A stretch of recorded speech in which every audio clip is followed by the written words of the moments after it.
युद्ध, संग्राम या वॉर, भले कोई शब्द आप चुन लेके मौत ही आता है और हम इसका कठोर विरोध करते हैं और हर देश को यही करना भी चाहिए क्योंकि वॉर का नतीजा भयानक होता है। भले यहाँ भयानक शब्द का मैंने इस्तेमाल किया पर ये शब्द कितना छोटा है ये आप देख सकते हैं।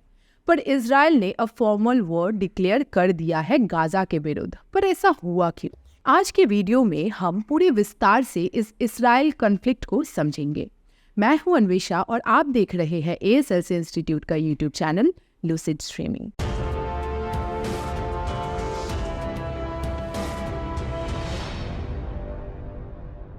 इजराइल मिडिल ईस्ट का एक देश है जिसके बॉर्डर के नॉर्थ में है लेबनान, नॉर्थ ईस्ट में सीरिया, ईस्ट और साउथ ईस्ट में जॉर्डन, साउथ वेस्ट में है इजिप्ट और वेस्ट में मेडिटेरेनियन सी। 1500 से लेकर 1945 तक इजराइल इकलौता ज्यूइश नेशन था, पर उससे पहले इसकी अपनी रिच हिस्ट्री रही है। सबसे पहले ये इजराइल का पूरा एरिया रोमन एम्पायर का हिस्सा था। रोमन्स जूडाइज्म और अर्ली क्रिश्चियनिटी को फॉलो करते थे और उसके बाद बाइजेंटाइन एम्पायर इसको अपने कब्जे में ले लेती है, जो लोग ऑर्थोडॉक्स क्रिश्चियनिटी को मानते थे। पर 7th सेंचुरी कॉमन एरा में इस जगह को इस्लामिक रूलर्स कंट्रोल करने लगते हैं। उसके बाद से विवाद चलता रहता है और इस एरिया में इस्लाम को फैलने से रोकने के लिए क्रूसेड्स एक ग्रुप बना जिसे वेस्टर्न यूरोपियन क्रिश्चियंस ने बनाया, जो कि एक मिलिट्री एक्टिविटी कर रहे थे 11th सेंचुरी से।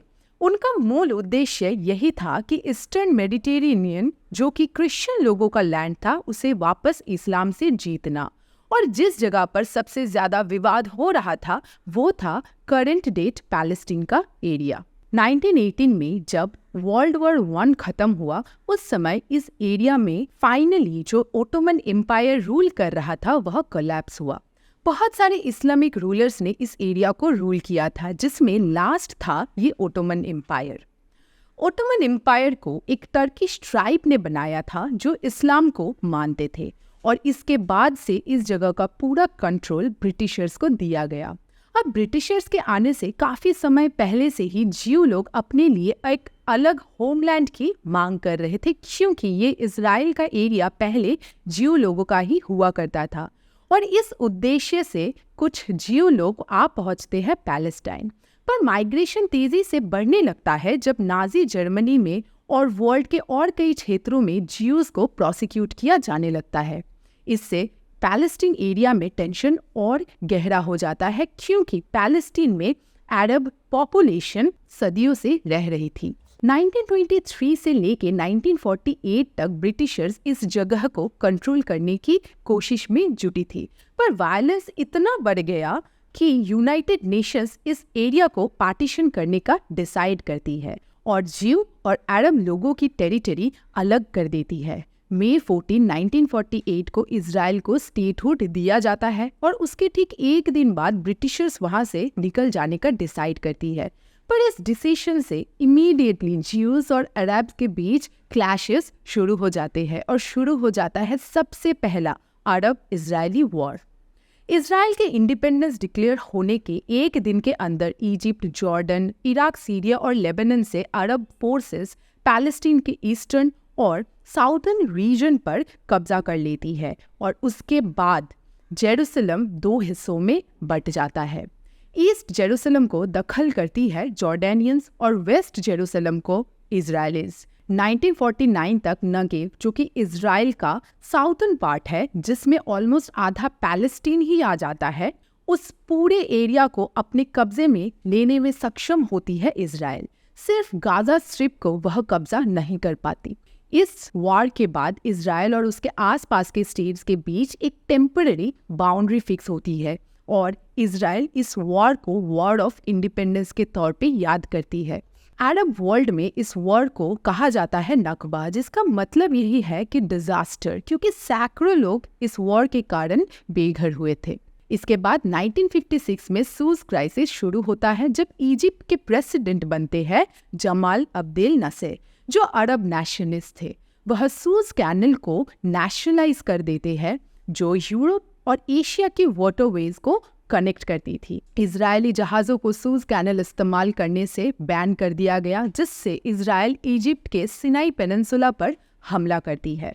गाजा, रफा, अल अरिश इन सभी जगहों को कब्जा करती है और सूज कैनल के पेनिनसुला ईस्ट रीजन को काफी हद तक अपने दखल में ले लेती है। इसके बाद यूएन इमरजेंसी फोर्स डिप्लॉय होने के बाद इस एरिया से इजरायली फोर्सेस 1957 में विड्रॉ करती है।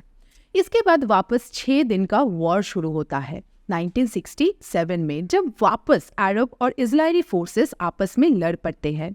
1967 में सीरिया इजराइल पर गोलन हाइट्स से बम गिराती है, वहीं दूसरी तरफ इजरायली एयरफोर्स सीरिया के मिग फाइटर जेट्स को उड़ा देती है। इसका मुकाबला करने के लिए इजिप्ट जॉर्डन के साथ एक म्यूचुअल डिफेंस पैक्ट करती है, पर इजराइल उन्हें हराने में सक्षम होती है। इजिप्ट के एयरफोर्स को डिस्ट्रॉय कर दिया जाता है और गाजा स्ट्रिप, सिनाई पेनिनसुला जो इजिप्ट का था और वेस्ट बैंक का कंट्रोल अपने पास ले लेती है। और यही नहीं, जेरूसलम का पूरा कंट्रोल भी इजराइल के पास आ जाता है। इसके बाद 1973 में यौम किपुर वॉर शुरू होता है।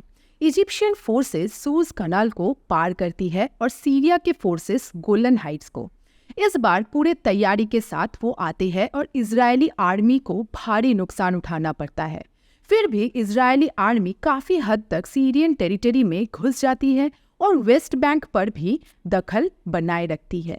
पर इजराइल का जो तगड़ा फोर्टिफिकेशन था सूज कैनल के बॉर्डर्स में, जिसे भेद पाना लगभग नामुमकिन था, उन्हें इजिप्ट डिस्ट्रॉय कर देती है और ये एक मेजर नुकसान था जिसे इजराइल रोक नहीं पाई। इसके बाद कई एग्रीमेंट्स साइन होते हैं।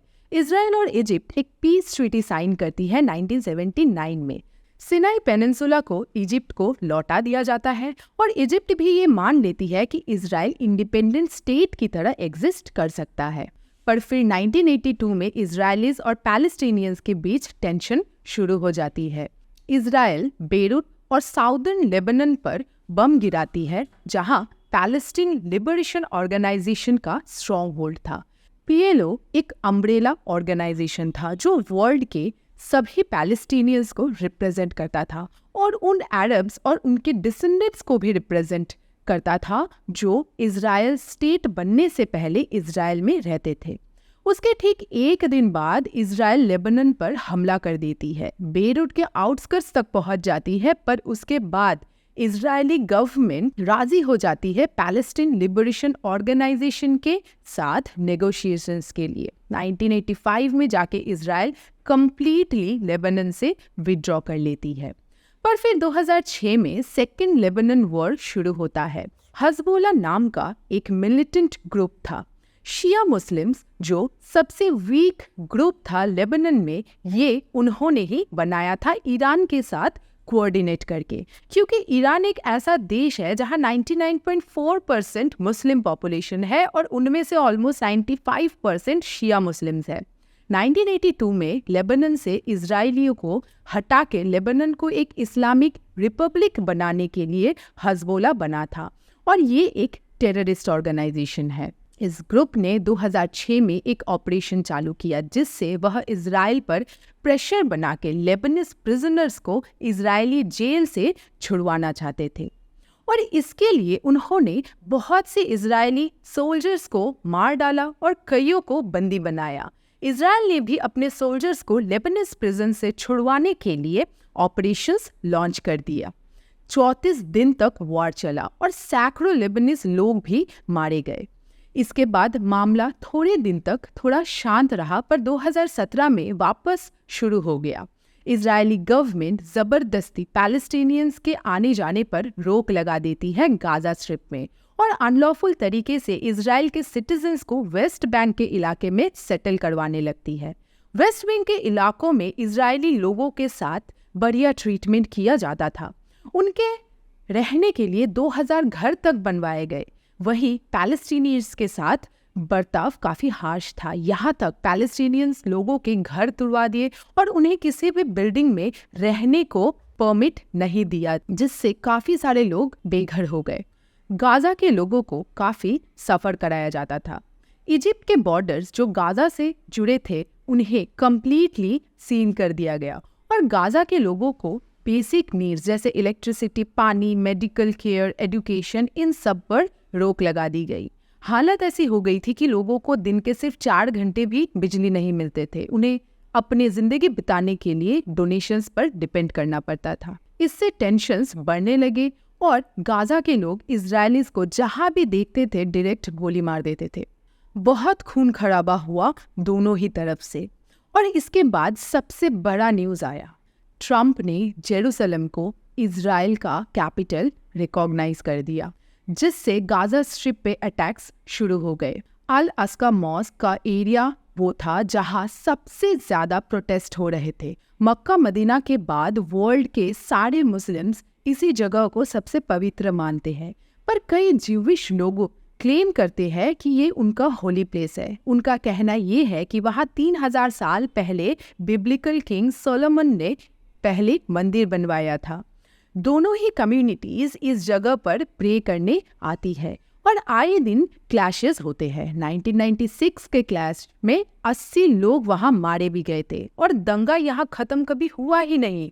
इस पूरे जगह को इजराइल अपने कंट्रोल में रखी हुई है और इस कारण पैलेस्टीन कॉन्स्टेंटली अटैक किए जा रही है इजराइल पर अब तक जो सिर्फ कॉन्फ्लिक्ट के नाम पे चल रहा था उसके जगह वॉर डिक्लेयर हो चुका है। पर क्यों? देखिए, गाजा के ऊपर जो हर तरीके के अटैक और प्रेशर इजराइल बना रही थी वो इसलिए था क्योंकि गाजा स्ट्रिप जो पहले इजराइल का हुआ करता था, जिस पे ज्यू लोग राज करते थे, वह उसे वापस चाहते हैं इस्लाम रेजिम से छुड़ा के।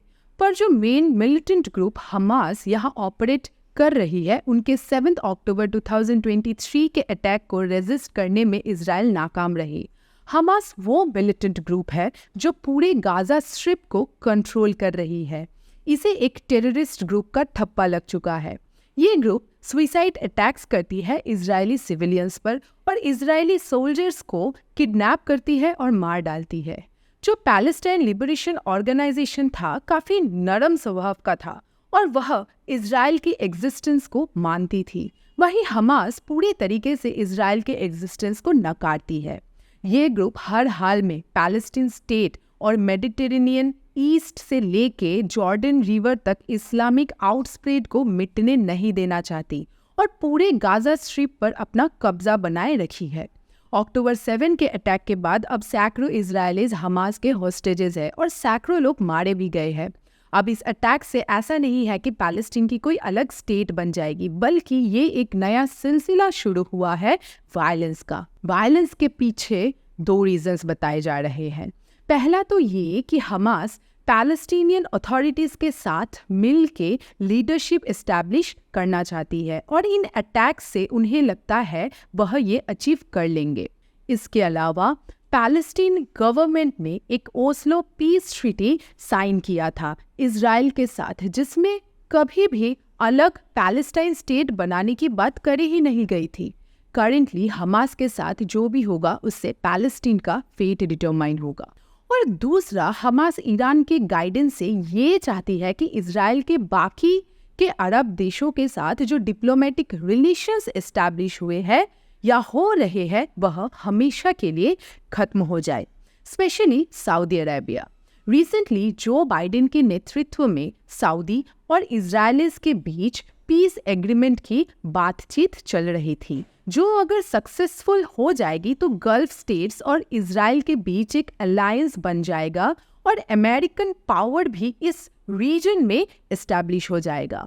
अब इस वॉर से अभी तो सऊदी गवर्नमेंट के लिए ये अचीव कर पाना लगभग नामुमकिन सा है, क्योंकि सऊदी भी एक अरब नेशन में से है और अरब्स के ऊपर इजराइल काफ़ी कठोरता बरत रही है।